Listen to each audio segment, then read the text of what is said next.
I would also like to reiterate and build trust back.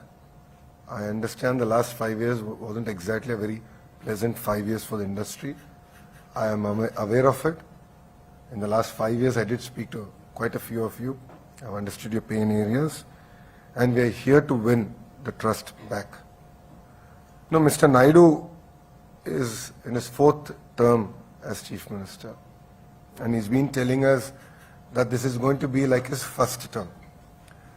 So you understand, when a person becomes Chief Minister multiple times, you would imagine that for them it becomes now a routine. But Mr. Naidu brings in renewed energy to his 4th term as Chief Minister. His previous term was all about ease of doing business. Now it's about speed of doing business. So because investments have increased, investing in hundreds of crores was a big deal. Now everything has become thousands of crores.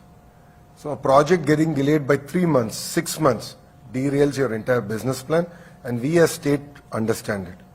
So we have been talking about speed of doing business, and that's what we will stand for. And we are going to compete with other states to deliver on this. As far as my particular departments go, I handle human resource development, skill development, IT electronics, and real-time governance. So we are doing a skill census now. The project got delayed because of the floods, recent floods. All of us we had to handle that. But we're going to bring that project back on track.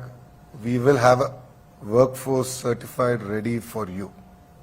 And we are also working with the industry already in Andhra Pradesh to register onto the platform to make it a seamless and a very transparent way of hiring people.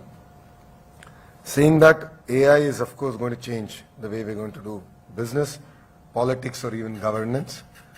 AI University is something that's very close to our Honorable Chief Minister's heart, and as the HRD Minister, I will deliver on this. This is designed keeping in mind the erstwhile ISB model. So we expect titans of industry to support us in this journey and actually run the institution. So government is good at policy making, giving land, and that's where we want to end our role and let industry run the curriculum, the direction, like how you've done amazingly well with ISB.